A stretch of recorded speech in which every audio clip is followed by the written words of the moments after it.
Hey, everybody, and welcome back to the actual second Zoom podcast recording of How to Be Alcoholic. We changed some settings around, so you should be able to see my guest and myself at the same time. However, there's probably a little black box in the middle, trying to work that out, asking people for help. But either way, at least you could see both of us. And just so you know, we're not doing it on Spotify, Apple Podcasts no more. We're just doing it on Zoom. We're uploading it to YouTube. We're uploading it to Facebook and TikTok. So follow How to Be Alcoholic on YouTube. Follow me if you're friends with our guest, Jehovia. And also request to be in the group, How to Be Alcoholic on Facebook. It's a private group. We got about 640 something people in there now. And also TikTok. Sober Dad 061413. Follow me on TikTok. I put other stuff up there too. It's pretty cool. Anyway, man, I'm so excited to have our guest here today. And geez, why don't you introduce yourself? Okay. Hi, I am Jehovia or Jay. Um, I am an alcoholic in recovery and my sobriety date is 8/2/23, so I'm a little over 2 years sober. Congratulations. Thank you. You just turned two. And you know what you got to tell people now when they ask you, like, how sober are you? Like, you would answer 2 years, right? Uh-huh. Yeah, you say, I'm well into year three. Okay, yeah. Yeah, I it's a like trick. that. Yeah, yeah. Like, so my sobriety, I didn't even introduce myself. My name is Jeff Deck. I'm an alcoholic. I'm an addict too. But I worked the 12 steps of Alcoholics Anonymous. That's why I introduced myself as an alcoholic. And my sobriety date is June 14th, 2013. So I just picked up 12 years in June. But when somebody asks me, Jehovia, I'm well into year 13. Love that. Yeah, yeah, yeah, yeah. It goes like that. And Jesus, are you like 18 years old? How old are you? I'm 29. God bless you. 29 years old. So you got sober young at 27. And that's what I'm talking about, man. There's so many of us right now getting sober so young, a lot because of fentanyl out there and everything like that. So if you got sober at 27, well, let me start with this. Are you from Jacksonville? I am not. I'm actually from Illinois, born and raised, a small town, less than 10,000 people. I actually relocated to Jacksonville in 2018. Oh, wow. So are you like a sport follower there, like Chicago Bulls, Cubs, White Sox, things like that, or no? I don't really watch any of the sports like that pertain to Chicago, although I will say that I've always been a Cubs fan just because of my grandpa. But Oh, when it comes to football, I don't know why, but I am a Steelers fan. I like the Steelers. okay. Steelers are cool. Yeah, well, the Bears, right? All right. So you got here in 2019, you said? 2018. I'm saying 2018. So that's 5, that's 7 years ago. So you're 22 years old. Do you want to talk about when, you know what? Tell me about your first drink or drug. Do you Ooh. remember doing that? Um, sort of. Okay, Right. so when I was really younger, I guess if I want to start out with the first time I ever tasted alcohol or beer, Mhm. I was in foster care system, to be honest. Okay. I had a foster dad who he was a drinker. He was definitely a drinker, and I wondered, like, why do you drink that every day? Like, what is that? Because I would grab a Sprite from the fridge or a squirt, a Sprite or a squirt we had in the fridge, and I'd see him going to the other fridge and always grab a beer. And so finally, I was like, "What is that?" And he's like, "Oh, you want to try it? You want to be an adult?" And I was like, "Yeah." And I tried it, and at first I was like, "What is this shit? Why do you like it?" Excuse my language. But so at first I was definitely like, I'm pretty sure I was like maybe like 6 or 7. I do remember it, like, hearing him pop open the cans and stuff. Right. But I didn't get the lore then. Um, but if we're gonna Well, be, uh, quite frank, I think I was 14 probably when I got my first, like, other real drink. okay. So stop there for a second. You said you were in the foster care system. Can I ask you, have you ever found your real parents or have you ever searched for your real parents? I actually am in contact with my biological parents. Yeah, I was adopted at a younger age, but I reconnected with my parents actually after I moved down here to Jacksonville. Cool. because my mother lives here, and my father moved down here to rekindle our relationship. Okay. That's So, awesome. I was asking because we actually have somebody in our program that finds you know, the foster kids families. oh And she wow, does a magnificent job. Shout out Trish Moore Logan. Shout out. I mean, she finds people. Okay, ab- cool. So absolutely. you're saying like you kind of got that lore is the word you used, that itch. What was it like when you were going into high school? You just started hanging out, like drinking. That did alcohol come first? Things like that. So it didn't kind of come first per se. But I did hang around a whole bunch of kids. Like at the time there was school going on, probably yeah, about like right after 8th grade going into freshman year of high school. I was hanging out with kids who were talking about like smoking weed and Sure. drinking. And I was like always kind of a shyer kid. I consider myself an in-betweener. I wasn't necessarily popular, but everybody still wanted to at least converse with me. Um, and so I kind of wanted to fit in more. I wanted to be more popular. And so I would Right. talk about it like, yeah, let's do that. Like, hey, Yeah. I'll go over there and let's go hang out and do that. Um, but I do remember the first time I got to hang out with some people and I did get my first drink of a wine cooler and I was like, this is juicy. I don't know, Old I Bottles like and that. James. Yeah. Yeah, Bottles and James. Uh-huh. I was Oh my God. at that point, I was like, wow, this is like decent. Hmm. So I will want to keep going. But I did remember in the back of my head that my adopted parents, they kind of shielded me. Like they kept me under their wings a little bit. And so I knew like if I went home, my mom would probably be able to tell that I Yeah. was drunk. And so There I was just fear. kind I of, I could relate. Same thing with my yeah, dad. Yeah, yeah. exactly. So I just Okay, kind so of like left it like at that. it didn't like escalate then. You didn't like start drinking every day. You didn't start getting screwed up. Like around what time in your life in high school or right after high school did you see that something was maybe becoming a pattern or a problem? I'd have to say when I got into my first year of college, Mm. um, What college? um, back home we have a community college called Yeah. Sauk Valley Community Okay. College, and there were these places called the dorms, and that's where a lot of the kids who Mm. weren't like around the small towns that we lived in, if they were from further places, they would stay at the dorms, and so there was always parties going on Listen, in the okay. commons. I didn't go to college until I got to Jacksonville. All right. Mhm. But I went to every college in New York at the dorms. So I know what you're talking about. Okay. Yeah.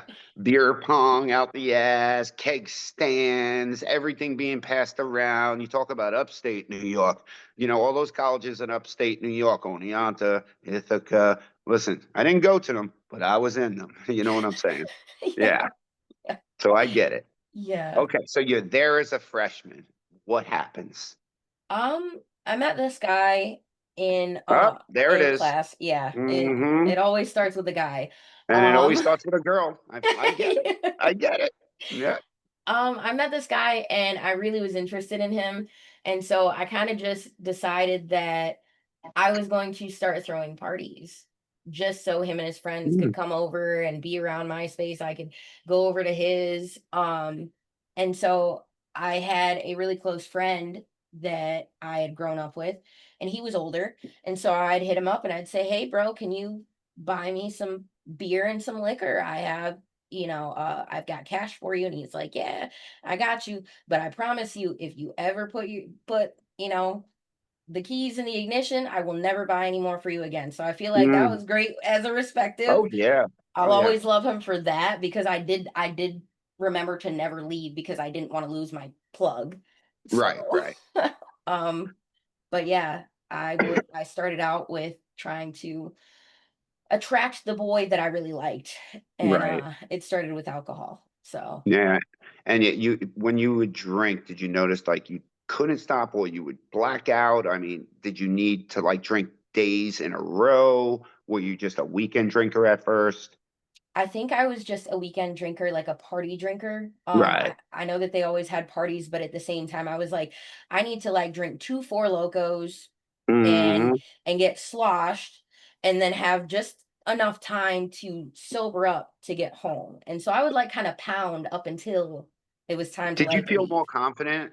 Did you feel more confident, especially around the dude or the guys when you started drinking? Yes. Yes, I Isn't did. that, but isn't that like a, but you were talking to them even before you were like drinking like that. Isn't that like the great lie that alcohol and drugs does? For example, right? I'm an alcoholic. That's my drug of choice, but I take a drink. I call fucking Pookie real quick. I'm a garbage can. Okay. You give it to me, I'm going to take it. And I did. So I never had a problem talking with anybody, guys, girls. It didn't, I just talk, talk, talk, talk, talk, right? But once I got introduced to cocaine, something inside of me said, I can't talk to the girls unless I'm on cocaine. I just can't. It's fucking crazy how our disease works. Absolutely. I'd like to think that alcohol was my liquid courage because after I got past a certain Mm, point, I didn't care about embarrassing myself. right. It Yeah. was more like you got to go out there and you got to, you just got to accentuate yourself. And once they get their eyes on you, you'll be the center of attention. They'll start to like you because you're outgoing, and Hmm. that was not the case Yeah. at Yeah. all. Delusions of grandeur. I think that's what the big book talks about. We have these delusions of grandeur, right? Okay. So did you graduate or did you drop out? Did you flunk out? I did drop out. I had to Okay. withdraw from college. And not necessarily that it was the alcoholism that had Hmm. started already. I had family issues, but leading into alcoholism was when I left school. I Right. was taking care of my family at one point, from, the age of 16 all the way up until 22, helping out around the house. And we had brought my grandma in to the house, and so she was staying with us. I would take care of her, and it had gotten to a point where I was staying up all night with her. She would have a hard time sleeping. She had dementia, and so she'd stay up all night. And when she would go to sleep, she'd wake up and she'd be scared, and so I couldn't leave her alone. So I'm Hmm. like sleep depriving myself, trying to go to school, trying to go to work, coming home and still taking care of things. And finally my body just gave in and I was like, I Yeah. can't do this anymore. There's something I gotta give up. And it can't be the job because I need money. And it obviously can't be the family because, they're my family. So I gave up college, dropped out because I realized that I just couldn't focus. Sure. And you So were like 18, 19 at the time? yes, yeah, I Okay. was 19. And you get to Jacksonville when you're 22. So what happens between ages 19 and 22 that gets you to Jacksonville? Was there any kind of hospital stays between that time frame, 19 and 22? Any kind of rehabs, detoxes? So what occurred in those 3 years? I think you mentioned you came here for your mom or dad or something. Is that what happened? I actually came here for my middle brother. Okay. So leading up to moving to Jacksonville, I lost my grandma in 2016. Hmm. And that was the first time I had experienced like real grief. Anyone that I had gotten close to hadn't passed yet, and I had spent most of my life with my grandma, and so it was really hard. I will say that I was kind of introduced to Valium, um, Mm. because I didn't know how to cope with my grandmother's death. You were introduced by, was it a prescription or just people on the street? It was a prescription. Yeah. Um, I didn't know how to handle the grief, and so I was numbed. Someone offered it to me. They were like, "Here, take this. Hmm. We just need you to be able to calm down and relax," because I was a mess. So going through that, coming up 2017, a year after my grandma passed, I'm going to Chicago with my friends quite often, um, to go to concerts and stuff, and we would end up meeting people who uh dabble who would buy us alcohol. And Sure. so we would drink a lot out there, and I kind of just like made it a point where I was going to Chicago quite frequently so I could drink, get away from the whole family problems and whatnot, so I Yeah. could just let go. 2018 came around, and I had gotten a call from my oldest brother, and I hadn't talked to him in years. And he called, I answered the phone, and he said, "Hey, I need to talk to you." And I was like, "The last time we talked, it wasn't good. Mm. What do you want?" And he was like, Fabian's in the hospital, and that's my middle brother. My oldest brother's name is Okay. Mario, and Mario called me to tell me that Fabian was in the hospital. And at the time, I had just started this job. I'm an assistant manager at Route 21 in my hometown. And I'm feeling good because I've been in management positions, but I'm like, oh, I can spend money. I've got extra money. I can go to Chicago. I can do this. I can do that. And all the while still hiding my feelings. Well, when Sure. Mario called, it flipped a switch in me. And I was like, what the fuck do you mean? Excuse my language, but what do you mean he's in the hospital? What happened and what did you do? Is all your fault? Um, I started blaming him immediately because I didn't know how to handle Yeah, uh, there was no coping mechanisms. yeah. Absolutely. I Yeah. didn't know how to handle that specific situation with a healthy response. So Are these biological brothers? yes, they are Yeah. biologically my half brothers. Yeah. So all of us have the same mom, but we all have different dads. Right. Um, so I flew down here, and as soon as I got down here, I met my brother. We had serious conversations, and rekindled from the bad past that we kind of had. Um, and it turns out that as we were going through this really tough time, we realized that we were all we really had left. Mm. Um, and not realizing, but uh I was I came out here, and my sister-in-law and my brother kind of wanted to bring me out to the nightlife here in Jacksonville What side of because town did you move to? I moved to Riverside when I came down here. Oh, Riverside. Did you drink Yeah. your tea? Did you drink your tea like this? No, Riverside can get down and dirty too. They do their Like own for things. real. I know. So Yeah. I'll tell you that Riverside has been in the past my favorite place to go. Like there's nothing like a good gay club. I'm bi, but like I love a gay club more than I love a straight club just because. There's a restaurant right on the corner. I think it's called Hawkers. Uh-huh. That's what it's called, right? Uh-huh. Oh my God, is it good? Like the soup there and stuff. I got to go back to that place. Got It to is go back. wonderful. I've almost broken my nose walking through their doors before drunk. It was one of the first dates my wife and I ever went on together, and we left, and a palmetto bug jumped on my neck, and I went running Oh my like down goodness. the street after we left there. Yeah, that's my Oh Hawkers no. memory. Oh man. Yeah, I hate the palmetto bugs, but Okay, so you in Riverside? It's like 2022. Okay, mhm. and you're hanging out in Riverside. You're partying. You're going to the parties, like you said, going to the nightlife, the clubs, and everything. Is your brothers going with you?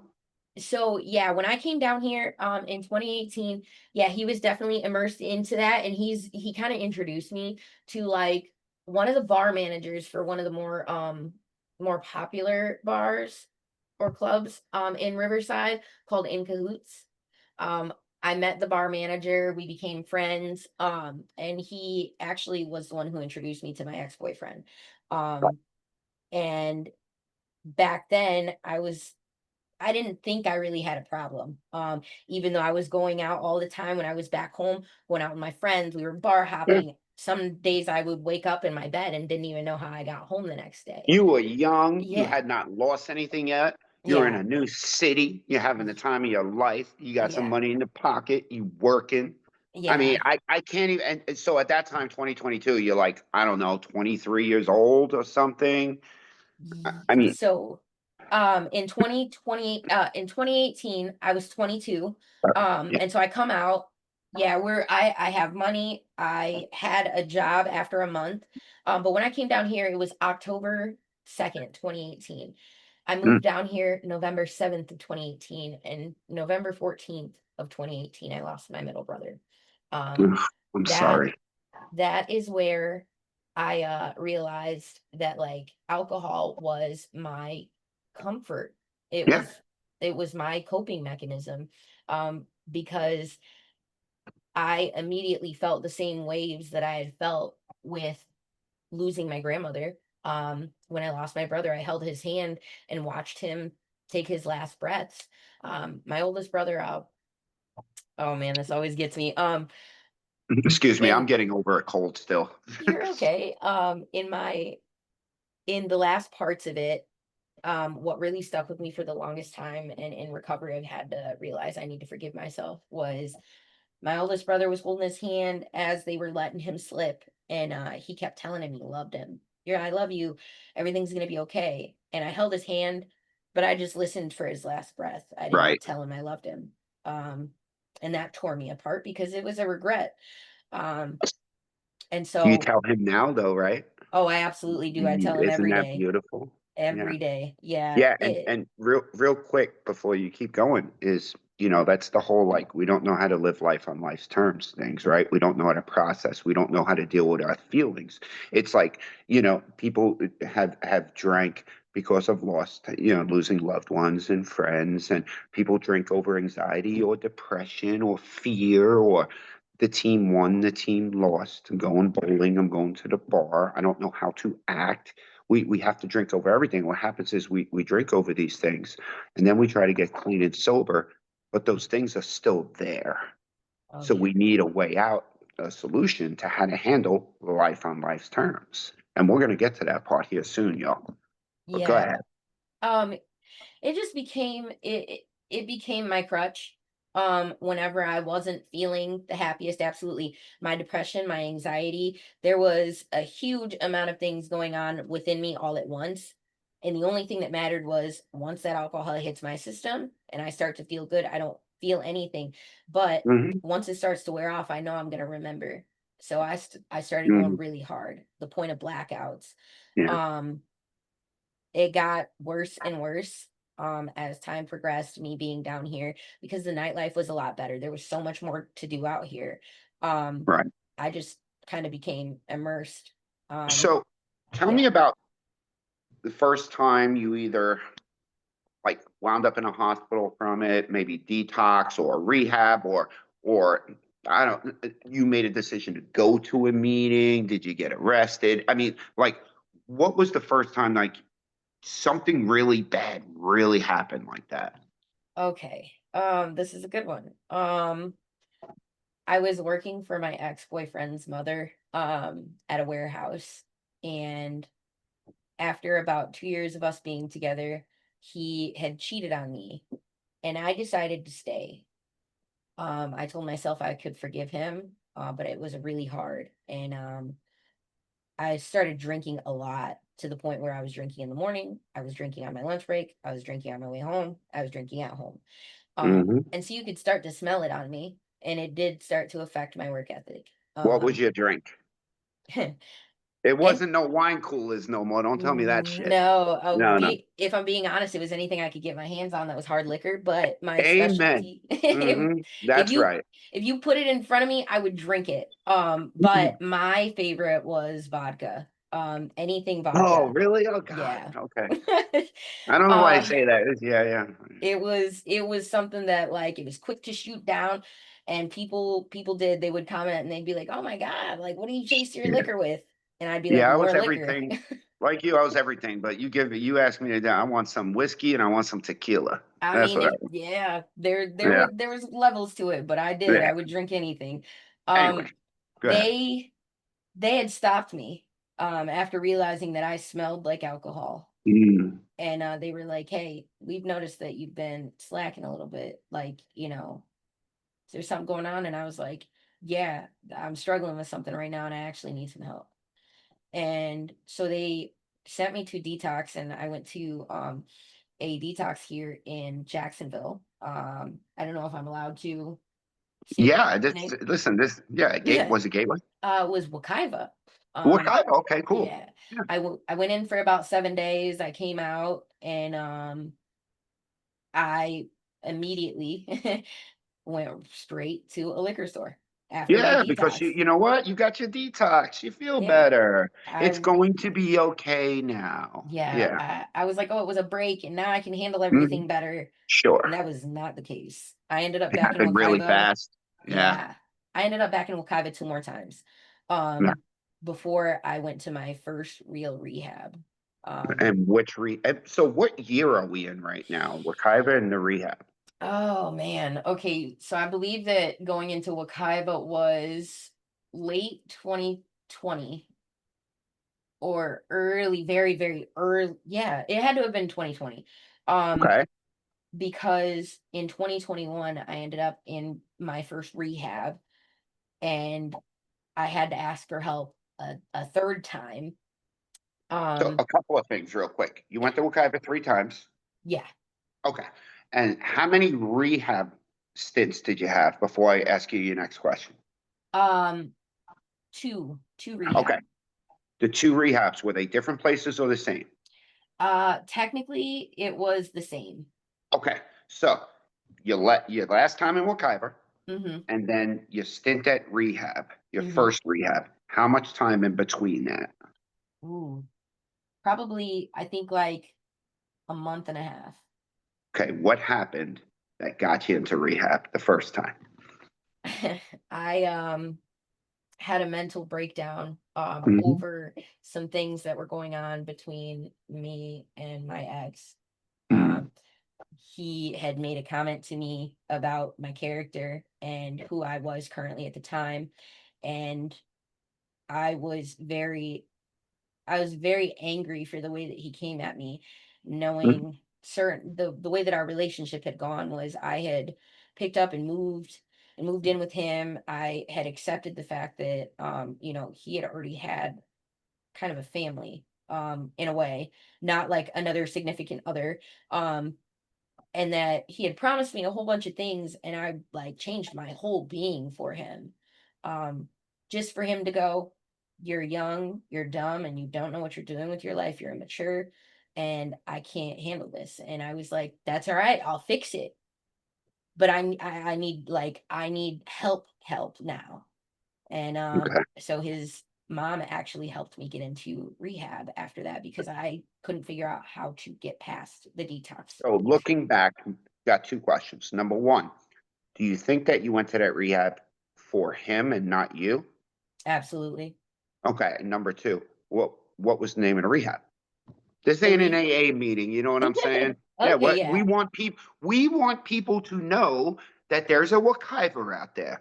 We Mhm. want people to know that there's Gateway, there's Epic Detox, there's Tides, there's Green Acres Wellness. We want people to know there's Lakeview and Stepping Stone and to know that there's Cipriano and Johnson Counseling. We want people to know that we are here, that I'm an alcoholic and an addict. I asked you first thing I asked everybody before we even got on, are you anonymous? No. God bless you. We need more people who aren't anonymous. We need to spread the word that we're dying out there and there's a way out. So yeah, Absolutely. you don't have to say anything you don't want to. If you sign paperwork before that rehab stint that says, "Hey, if you ever say our name on a Zoom podcast, we're gonna sue your ass," then don't say their name. You understand what I'm saying? Yeah. Absolutely. All right, so the name of the rehab was, Behavioral Health of Palm Beaches, or what they liked to call BHOP, and that was Is that the located promises? The Promises? No, I'm thinking of somewhere else. I'm sorry. Go ahead. No, Uh, there's an actual rehab called Promises Behavioral Health. okay. Yeah. Um, we, that was located in Lake Worth, Okay. and that was the longest stint of rehab I had done. So it was 30 days in regular rehab, and then I did 2 weeks of PHP. Um, and the first week was kind of hard, but I ended up making friends and thought I really had it together. I actually, at that point, kind of was like, oh, listen, I've got all these tools and I really want to actually like fix myself because I thought if I fixed myself, then my ex and I would get back together. I was still really in love with him. So when you were in rehab, I could be wrong. I could imagine and picture you as the person in rehab that's not the teacher's pet, but as the person who's like, I'm gonna do this shit. Let's do like all the counselors, all the therapists, anybody who works there, they're like, Jehovia's got this. Yeah, Was that you? it was. It It was. was, right? Were you named Yeah. like fucking group leader or something like that? Oh no, that part I did not want to be a part of, but I would No. listen, I would Yeah, participate because they suggested it as far right. as like group topics and discussions went. I was like, I obviously know that the detoxes aren't working for me, so obviously there's got to be something here that can help. Yeah, and Um, seeds were planted looking back, right? There was all y- kinds of seeds. absolutely. Dude, I look back to when I went to Stepping Stone Rehab in 2013, and I still to this day, like just like memories will pop in of shit that I haven't thought of in over 10 years. Like, oh my God, they were right. Yes. Because those seeds are there. You don't know when they're gonna grow. They're Yeah. there. Yes. Um, Yeah, there was a lot of things now that I look back on it. I'm like, yeah, I've applied this and that here and there, but like in other places, yeah, I was definitely lacking. And again, I definitely wasn't doing it for myself. When I look Right. back now, I definitely wasn't. I can tell you right Okay. now, everything that So I had done in those first couple of years in detox, rehab, they were not for me. So you're there for 30 days and you do PHP because it's got housing there for 2 weeks. So while you're there, I mean, were you introduced to like the big book or the 12 steps while you were there? Did you pay attention to them? Were you like, okay, cool. Were you told you got to get a sponsor and you were kind of hyped to get back to Jacksonville to do all this? Because I'm sure you heard you got to go to meetings. What was your plan when you left PHP to come back to Jacksonville? Was it just to come home and tell your man, hey, look, I'm fixed? Or did you have a plan that when you got back to Jacksonville, I'm going to do what they told me to do? Well, at the time, I had already finally moved out of our house and I was in my own apartment. And so Okay. when I came back, I didn't change people, places, and things. Mm. Unfortunately, I came back to a studio apartment where the same four walls were super familiar to me. Oh, And geez. it kind Yeah. of sent me spiraling even further. As much as I wanted to say, oh, I have this, I was alone. And Yeah. like, I was still Isolated depressed. too. Yeah, I God. was still depressed. I came back to Jacksonville and went to Penman. And even though I knew it was right for me to try to get a sponsor, it was right for me to try to continue to attend meetings. I didn't want to talk to anyone because I was like, no one understands what I'm going through right now. I'm about to lose the man of my life. This man I Mm. wanted to have kids Yeah. with and be married to. Um, we're probably not going to get back together if I can't figure my shit out. And that was what hurt the worst, was the fact that Yeah. like I'm trying to do this, I want this, this is what I want, but I'm realizing like he's already starting to move on. You're Right. alone anyway, what are you even doing this for? Time to drown out that pain again. Yeah. And Yeah. And how yeah, long did that take? Like, how long? So you get out of your first rehab there, and name the name of the rehab again for me.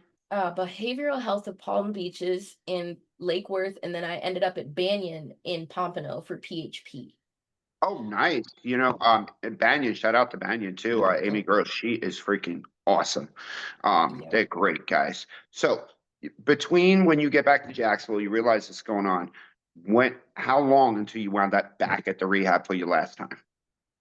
Okay. I went to rehab in 2021. I probably got back around, let's see. I want to say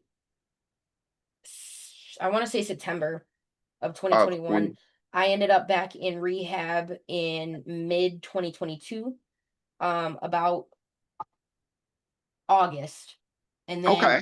came back in September of 2022 and ultimately ended up quitting my warehouse job because it was getting to be a lot. Like it was already super stressful.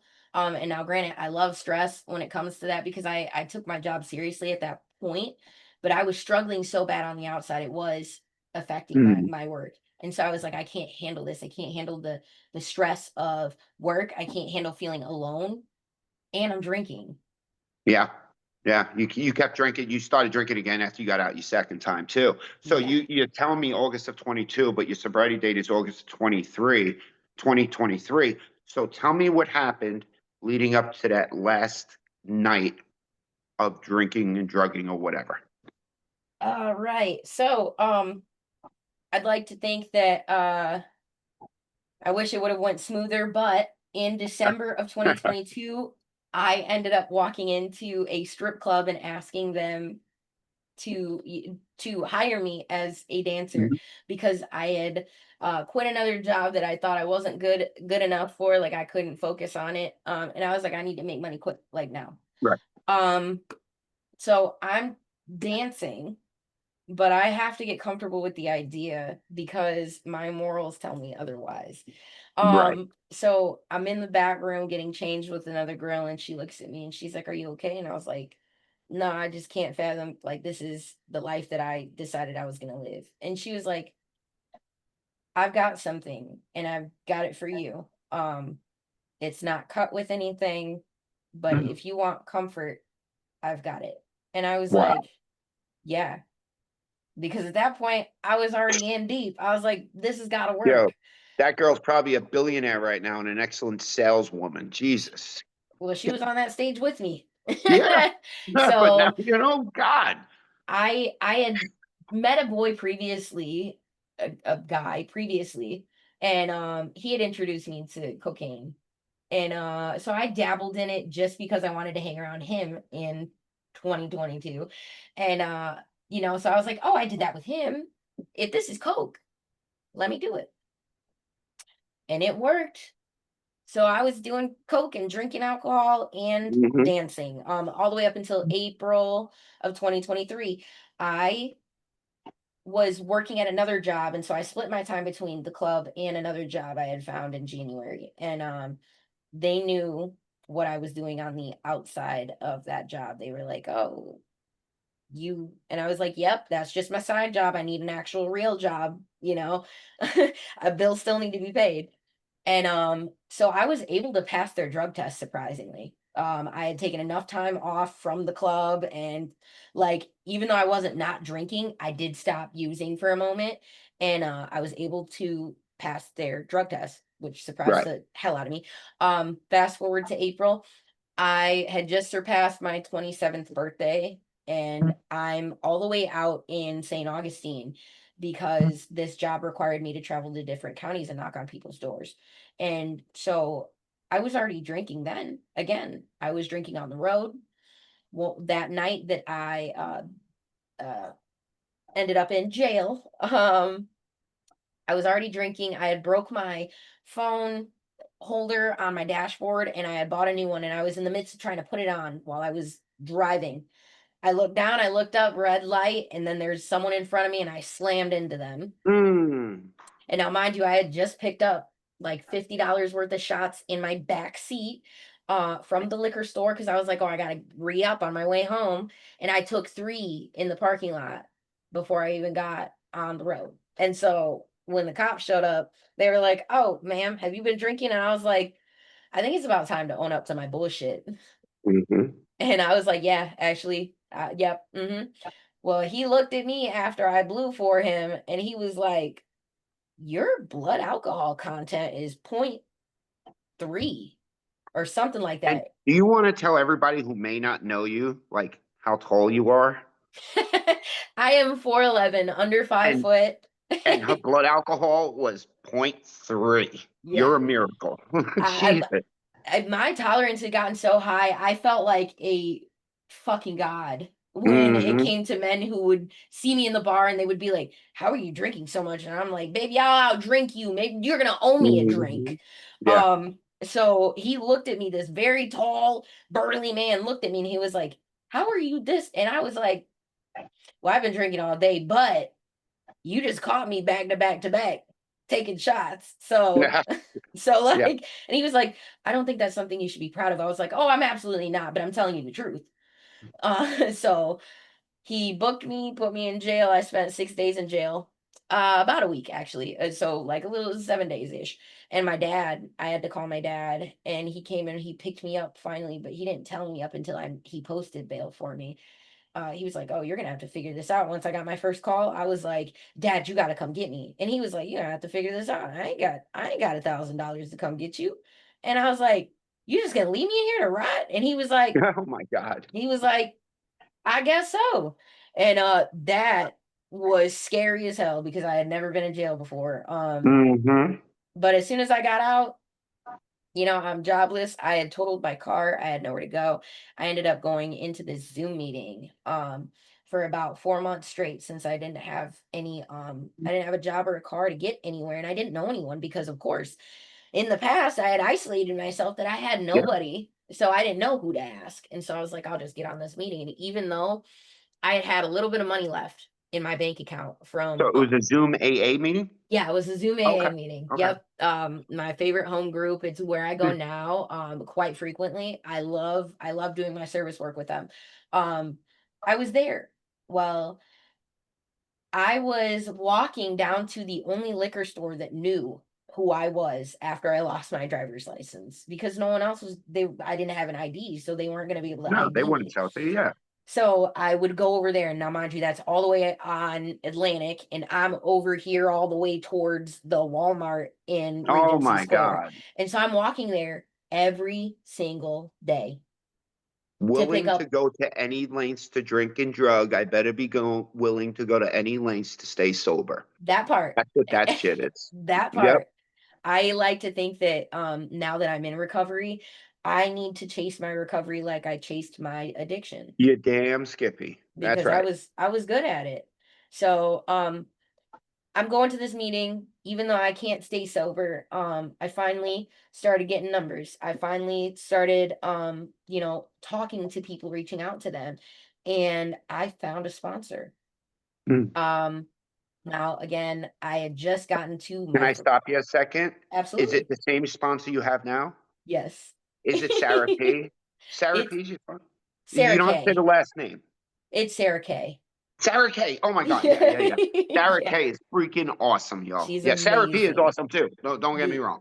But yeah, I knew it absolutely was one of the Sarahs. Yeah. Go ahead. yes, they're my favorite people. Um, I had finally found Sarah and I was like, I really need someone. I need you. I don't know what it is, but it's you. I need you. Because I had tried for a sponsor previously the year before when I was still messing up and it didn't last but 2 days because Mhm. I didn't want to call her. And so as soon as that happened, she was like, all right, well, let's set up a time and we're gonna sit down and talk to each other. And I was like, all right, cool. Well, I had been drinking, and the night that it finally kind of like all blew out of proportion was my dad had said something to me and I was already under the influence. And he was like, I responded to him and he said, don't fucking talk to me like that. I'll beat your ass right now. Do you want me to beat you the fuck up? And I was like, if that'll make you feel better, fucking do it then. And he hit me. And Mm. so I packed up my shit, what I could grab, carry on my back, a good amount of dog food, and I left the house. Don't even really remember because of how quickly I ended up at the liquor store. Don't remember how I got there, but I ended up off of Moncrief for 2 weeks.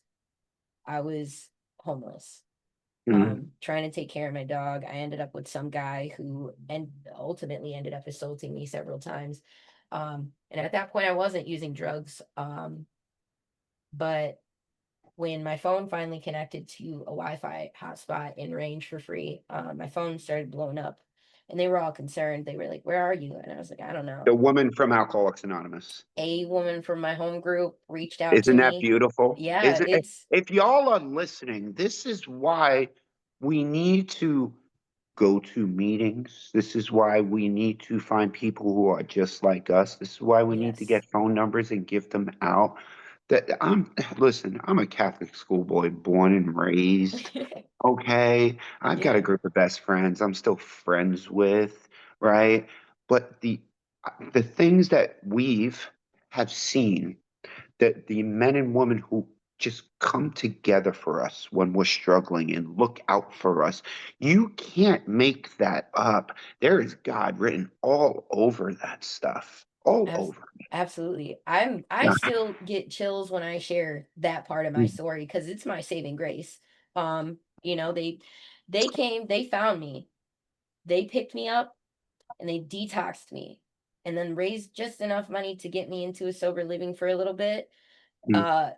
to help me with groceries and gave me clothes and so I could solidify my foundation in sobriety because of the amount of times that I had talked about. I'm not doing well today, but I want to start and I want to try. I don't know how to start.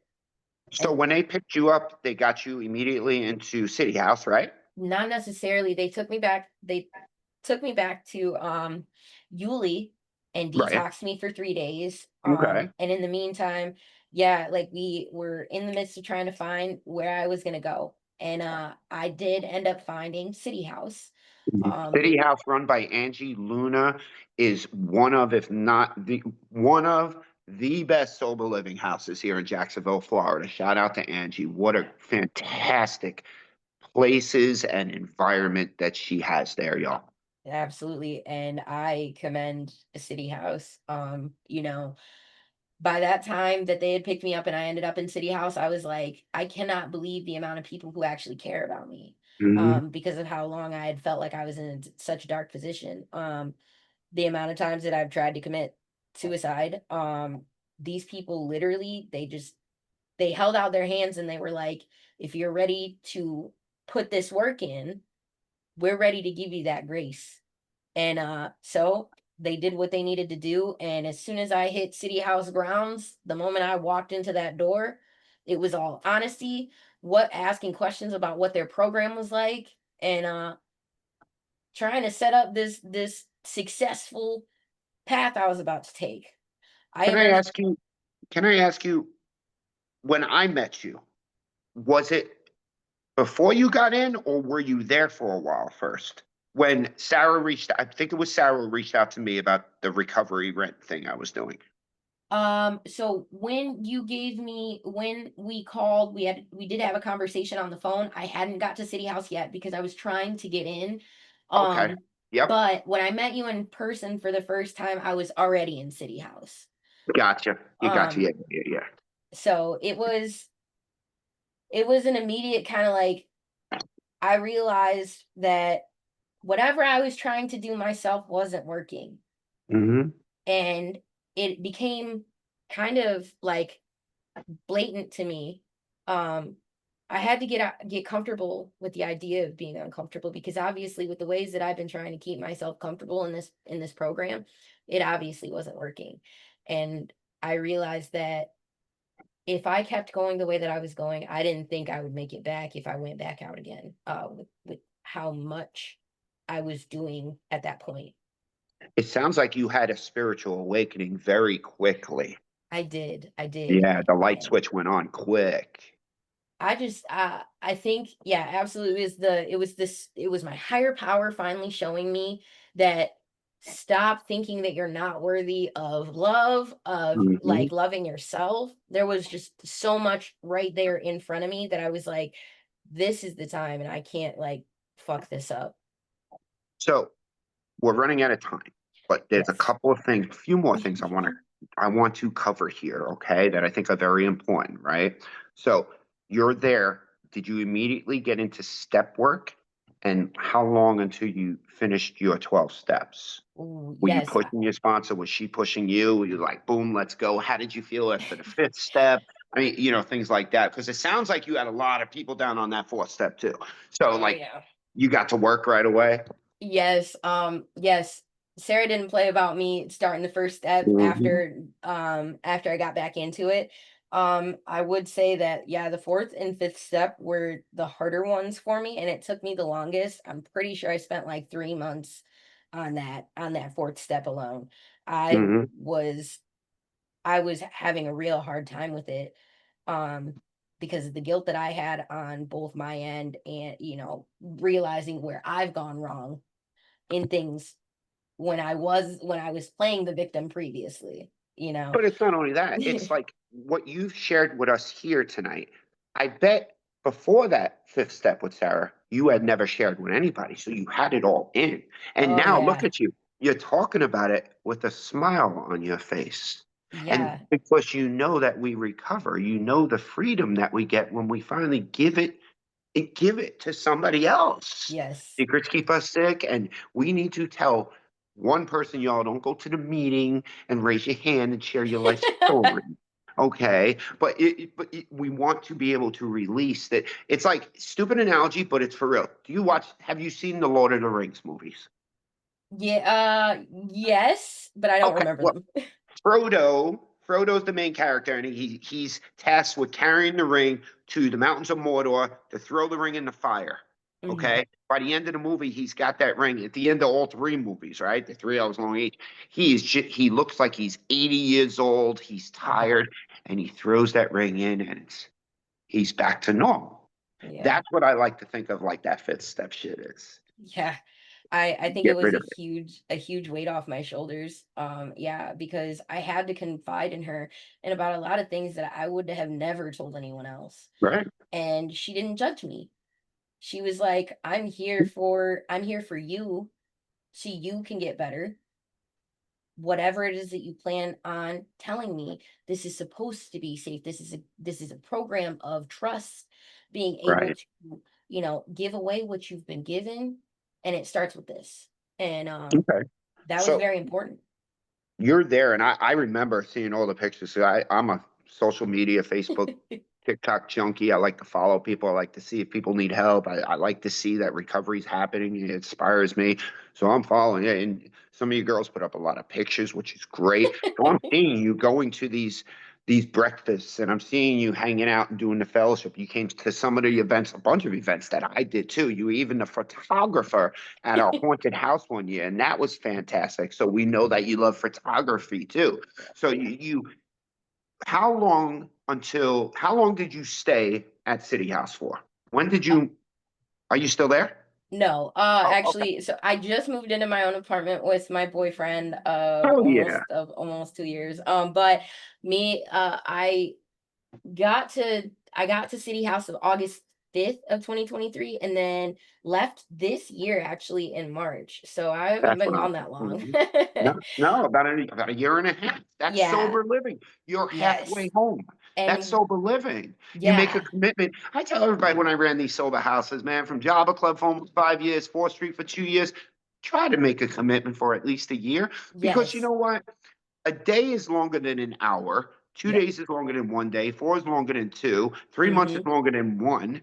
Okay. Yep. At least don't think about moving out until you've been through the 12 steps. Yes, I will say that one thing I would like to stress is I know I've seen a lot of girls come in and out and they were all, oh well, I'm gonna be here 6 months, and that's what I thought too Mm. when I first got in there. But I Yeah. realized that City House was like my stability.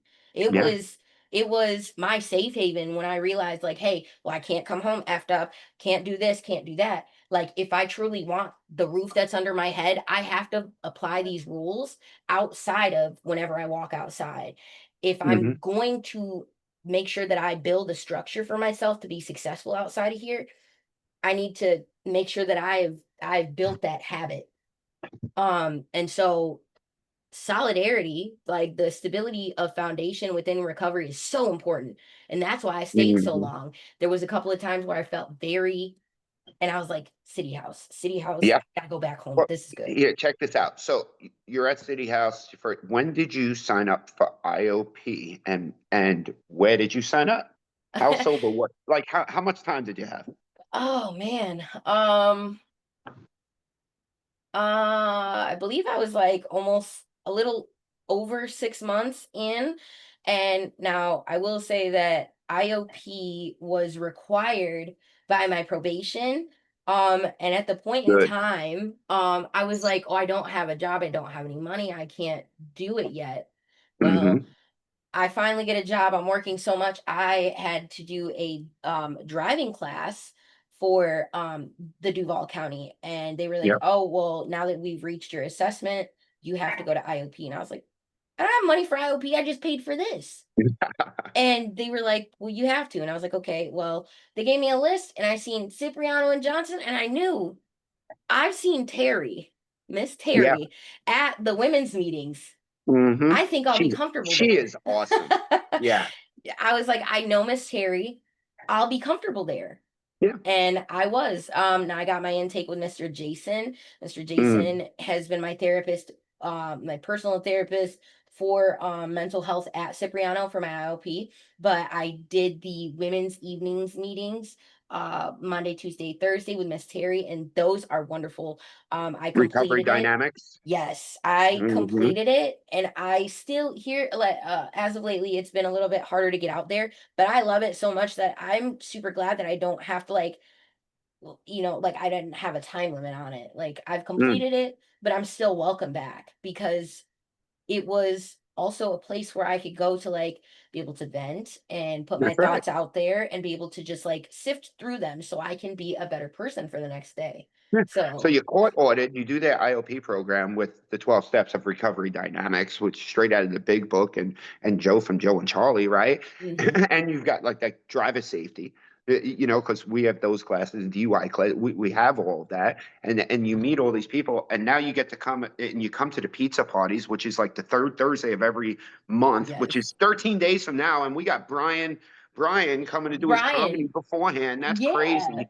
So I love again, that. what has happened here from what I see is, you know, you form these bonds with these women who care for you, and you leave and you find them and they find you and they rescue you, you detox you, they put you in a beautiful sober living house where you're forming more bonds. And even if girls are in and out of there because you're there for a year and a half, so that's had to be tough. But it wasn't really that tough because you have this whole huge fellowship. What I'm getting at is from there to the IOP to City House, you have this huge group of fellowship for men and women, right? Yes. That's what keeps us sober as well. We have to make connections because isolation kills us. Yes. It does. And we were talking earlier about like what are you doing for a living? And you had mentioned to me that you had lost your job or left your job, and you're looking for work now. So when you're watching this, Jehovah's looking for work, y'all. Okay, contact Jehovah.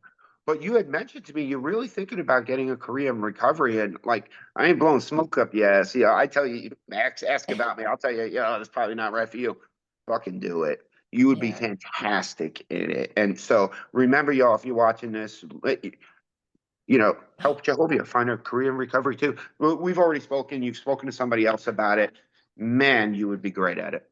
Yeah, I think that recovery has opened up a whole new world for me. Mm, Not just friends that I actually feel like do actually care about me. It's not like, oh, they're around because I have something to offer them besides, like a drink or a drug. Like I have my actual friendship and my support to them, and they actually want that from me, not like anything materialistic. no. Um it's wonderful. This program has given me so much more than I ever imagined, Mhm. and I wouldn't change a single damn thing, like from shame to feeling like I finally figured out like how to sort of get myself together. I'm not perfect by any means, but I'm so happy that I made the wrong choices up until the point that I made the right ones. But you know what So that is, right? And I say it all the time. You don't regret the past nor wish to shut the shut the door on it, door. right? In other Yes, words, yo, I don't want to forget about those wrong choices because absolutely. that's rewinding the tape. Ooh, That's no the kidding tools me. of this program. You know what I hate when people say this? Just do the next right thing. I don't know what that shit is most of the time, but you know what? Don't do the next wrong thing because we're clean and Yeah, sober. We know what the next wrong thing is. So if I don't do the next wrong thing, because I know what that is, yo, yeah, I'm in God's will all day, every absolutely. day. Yep. That's it. Yo, high five through the screen. That's what's up. Listen, I can't thank you enough for being on here. You know, I'm around if you need anything. Probably not going to see you, but I'll see you in 13 days. How about that Yeah, shit? that's for The sure. pizza party. Yeah, pizza party Absolutely. at Cipriano and Johnson's. That's what's up. Absolutely. All All right, hang right. out for me 1 second, Jehovah. I'm going to Abs stop the recording. Okay.